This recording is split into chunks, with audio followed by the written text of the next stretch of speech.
Hola, hola, bienvenida a esta primera clase donde físicamente no vamos a estar juntas, pero sí a la distancia unidas para aprender un poquito más y profundizar algunas cosas que a lo mejor tú ya sabías. Vamos entonces a prepararnos, preparar todos tus materiales para dar inicio a nuestra primera clase de hoy. Vamos a partir entonces repasando lo que trabajaba la guía número 3, que era extraer información explícita e implícita. Vamos a entender entonces por información explícita aquella información que está comunicada de manera directa y clara en el texto por el autor. Ahora, para encontrar esa información explícita seguíamos 4 pasos. El primero era leer el texto. Luego, leer las preguntas para reconocer la información explícita, es decir, qué se me estaba preguntando. En la 3, releemos el texto, es decir, lo volvemos a leer y subrayamos las posibles respuestas. Y en el cuarto paso, formulamos, es decir, elaboramos nuestra respuesta, que va a ser más fácil porque está dada de manera directa y fácilmente de reconocer en el texto. En cambio, la información implícita es la que vamos a tener que inferir, es decir, pensar un poquito más de acuerdo a las pistas que se nos van entregando en él. Y también tiene 4 pasos para reconocerla. La primera, leer el texto. En el segundo paso, formular, es decir, nos hacemos preguntas de información implícita. ¿No? Es decir, a ver, ¿qué nos podrá haber querido decir el texto? En el 3, paso 3, vamos a crear hipótesis de lo que acabamos de leer. ¿Por qué ocurriría esto? ¿Por qué no pasó esto? ¿Qué pienso yo que puede pasar? Y en el paso 4 vamos a verificar esa hipótesis a través de las pistas que se encuentran en la lectura. Es decir, en la información implícita somos verdaderos detectives porque tenemos que ir fijándonos muy bien en las pistas que se nos entregan. Como bien ya sabes, todo texto narrativo tiene distintos elementos. Hemos trabajado los personajes. Sabes que los personajes tienen características físicas que nos permiten hacernos una idea de cómo es y también características psicológicas que nos permiten conocerlos en profundidad e incluso poder, ¿no es cierto?, adelantarnos y ver qué cosas podrían ellos realizar, qué acciones podrían realizar a futuro. Entonces, hoy día vamos a ver y vamos a trabajar con otro elemento que es muy importante, que es el ambiente dentro del texto narrativo. Entonces, nuestro objetivo de hoy es describir el ambiente y costumbres en textos narrativos. Vamos a partir definiendo estos 3 conceptos, la descripción, ambiente y costumbre. Vamos a decir que la descripción es una forma textual que sirve para indicar cómo es un personaje, un objeto, un lugar o un ambiente. Cuando tú describías los personajes, estabas a través de los adjetivos dando características de cómo eran esos personajes. Ahora bien, el ambiente es el lugar físico. Puede ser un paisaje, el campo, la casa, tu dormitorio. Pero también, ¿ya?, el ambiente lo vamos a entender como aquel que refleja el estado de ánimo de los personajes e influye en cómo ellos se dan cuenta del lugar a medida que van desarrollando las acciones. ¿Ya? Puede ser un ambiente alegre, triste, serio, animado. Si tú vas a un cumpleaños, cuando ibas a un cumpleaños, te podías dar cuenta que ahí había un ambiente.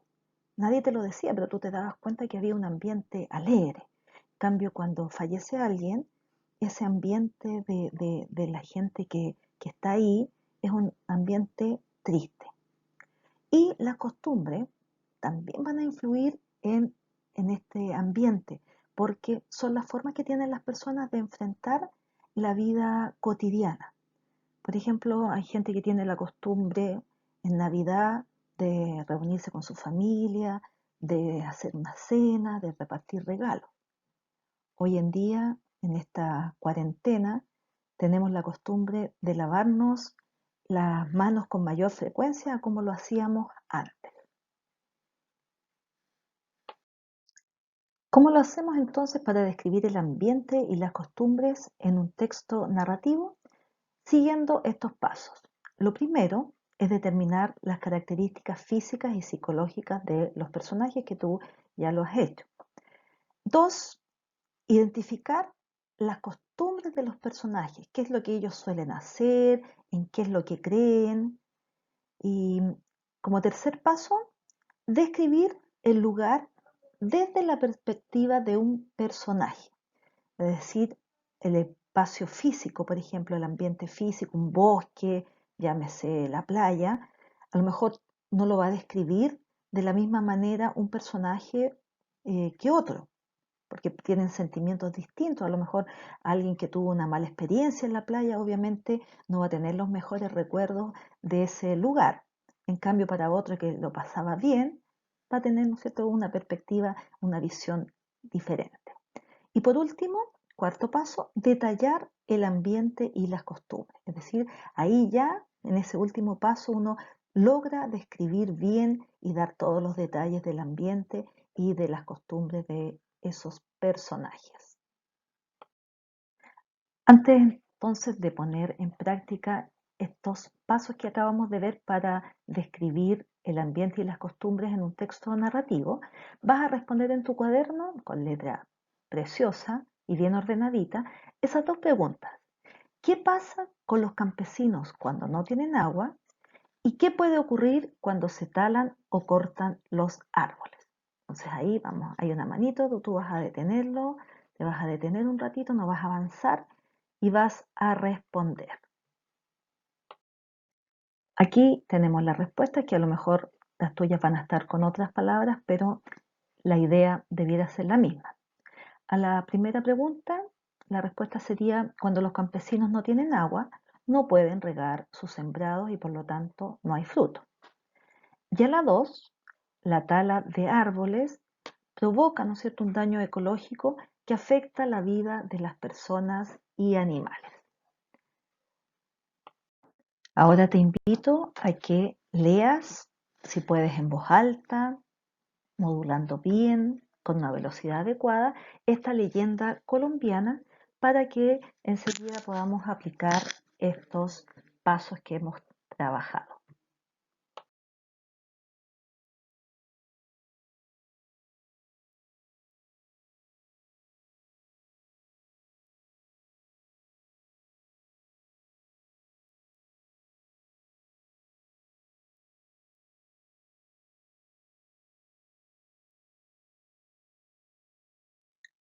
Después entonces de leer, si es necesario, devuelve. Revisemos ahora. En la pregunta 3, podrías haber descrito a Marimonda como una hermosa mujer de pelo largo y oscuro que le caía sobre sus hombros y le cubría todo el cuerpo. Sus ojos, grandes y negrísimos, echaban chispas de fuego. ¿Qué significaba que echaban chispas de fuego? Que estaba muy enojada. Y sus labios se curvaban en una feroz sonrisa. Cuando sacudía su cabeza, su pelo se convertía en un musgo gris y espeso que se enrollaba alrededor del cuerpo de los hombres que cortaban los árboles del monte. A Jacinto puedes haber descrito como un joven moreno, un muy buen muchacho, inocente y temeroso. Y a Runcho Rincón, un hombre alto, moreno y de ojos negros como la noche, ambicioso y poco ecológico, porque cortaba los árboles aunque le avisaban y le decían que no lo hiciera. En la 4, ¿cuál sería el enunciado que tendrías que haber subrayado? La B, porque ahí muestra, ¿no es cierto?, las creencias. La gente pensaba que Marimonda protegía el monte y la falta de agua, ya que era tan necesaria para regar sus cultivos. Por eso que la preocupación porque el río estuviera seco. Ahora bien, en la actividad 5 vas a completar una tabla como la que está acá, determinando el estado de ánimo de Jacinto y la descripción del lugar en el que se encuentra cuando se siente de esa forma. Tú sabes que el cuento tiene un inicio, un desarrollo, un desenlace. La leyenda también, las fábulas, todos tienen estas tres partes. Entonces, en la situación inicial, es decir, al inicio del cuento, vemos que el estado de ánimo de Jacinto, él se encuentra triste y cabizbajo, es decir, cabeza abajo, porque el río estaba seco. Estaba preocupado porque cómo iba a regar, ¿no es cierto?, sus naranjos. Tú vas a tener que ver cuál es el estado de ánimo que presenta Jacinto en el desarrollo de la leyenda y cómo es su estado de ánimo al final. Ahora bien, la descripción del lugar. ¿Cómo describe o cómo se describe al inicio de la leyenda? ¿Cómo se describe el lugar en el desarrollo? Y fíjate que en el desenlace, ¿cómo se describe este ambiente? Dice, las ramas crujían agitadas por el viento y a lo lejos se escuchaba el agua del río que volvía a correr. ¿Qué significa que volvía a correr? Que ya no estaba seco gracias a Marimonda. Veamos cómo estuvieron tus respuestas. Me imagino que muy bien. Ya habíamos visto cuál era el estado de ánimo de Jacinto al inicio. En el desarrollo, él seguía preocupado por cómo iba a regar sus naranjos y estaba angustiado al ver la inquietud de su perro que se movía para todos lados porque algo presentía. El estado de ánimo de Jacinto en el desenlace era de temor. Estaba temeroso al escuchar en la noche oscura la carcajada de esa mujer y al sentir crujir las ramas por el viento. Descripción del lugar, del ambiente, ¿cómo era el inicio? El pueblo se describe como que tiene verdes árboles con pájaros que cantan y alegran ese lugar. En el desarrollo, el viento hacía crujir sus ramas, la nube escondió esa luna que se veía tan bonita y en la oscuridad de la noche aparece un resplandor luminoso.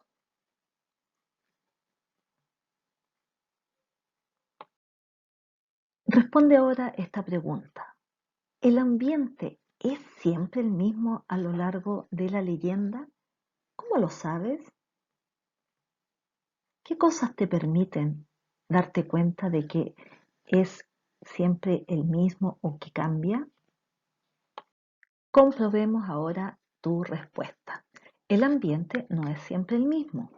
Va cambiando de acuerdo a los hechos que van ocurriendo y al estado de ánimo que van presentando los personajes, especialmente Jacinto, que es uno de los personajes principales.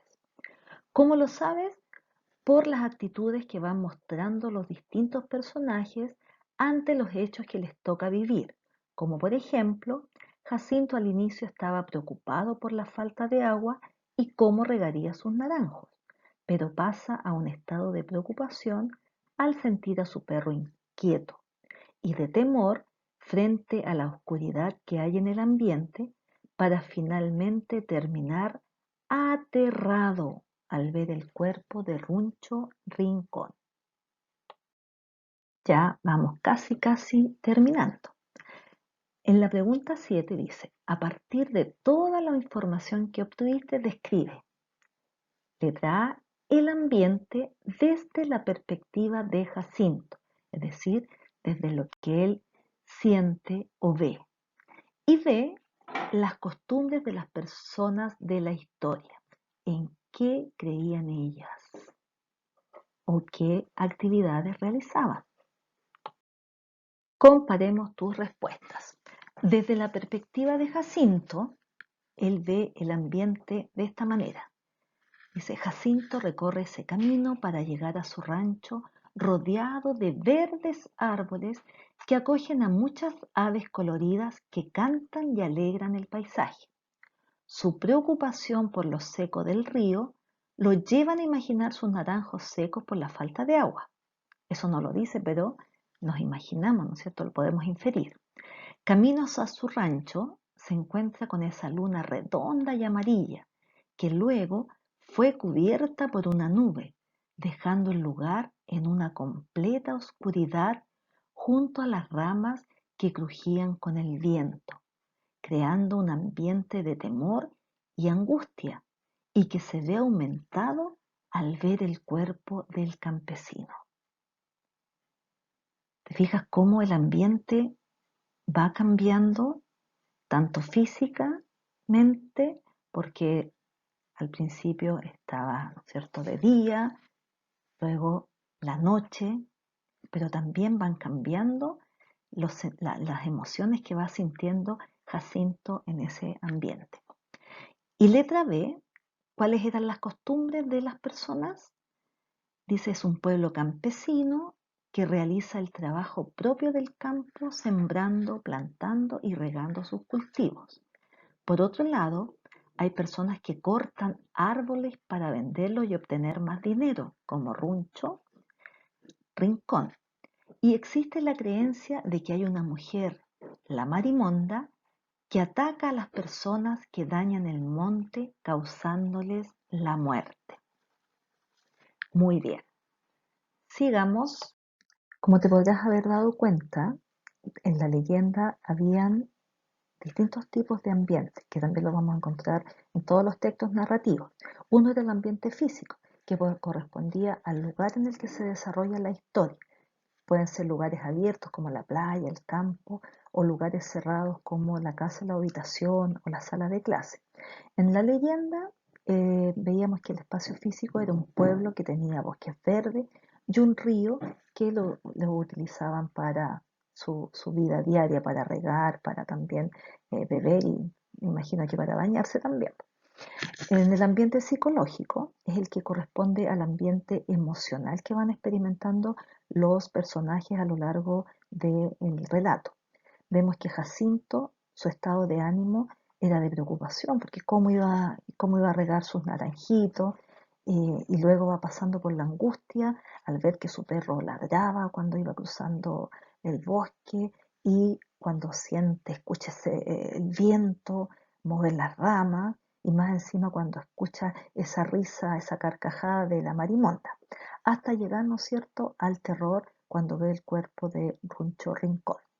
Y el espacio social corresponde a las condiciones sociales que se viven en la época. Ahí consideramos el nivel económico, el nivel cultural, religioso, a la cual pertenece cada uno de los personajes. Y en el caso del pueblo, la gente es gente de campo, gente campesina que vive en rancho, que tiene poca cultura porque creen todavía en la Marimonda, que es un personaje legendario.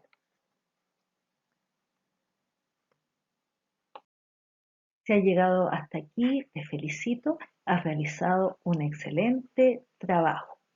Y te quiero invitar a dos cosas. La primera es a que desarrolles la guía número 4, que profundiza el objetivo que hemos trabajado hoy día, que era describir el ambiente y las costumbres en un texto narrativo. ¿Para qué lo hicimos? Para comprender mejor lo que leemos. Y la segunda invitación es a que des inicio a la lectura del segundo libro del plan lector, La escapada de Emma. Emma va a ser la protagonista no solamente de esta novela, sino que de varias otras que vamos a ir leyendo. Si tú te fijas en la portada, ahí aparece Emma, lleva sobre su espalda una mochila, su muñeca que debe ser muy importante para ella, para llevarla, y su perro. Y uno se pregunta, ¿la escapada se habrá escapado de su casa? ¿Por qué se habrá escapado? ¿Qué motivo habrá tenido para querer huir de su casa? Eso tendrás que ir descubriéndolo tú a medida que vas leyendo esta entretenida historia. Eh, Luego te voy a enviar la guía de literatura para que la desarrolles y pueda ayudarte a comprender mejor el libro. Así que un gran abrazo, a cuidarse, a ser obedientes, a quedarse en casa para que de esta manera podamos salir pronto de esto. Un abrazo grande y nos estamos viendo.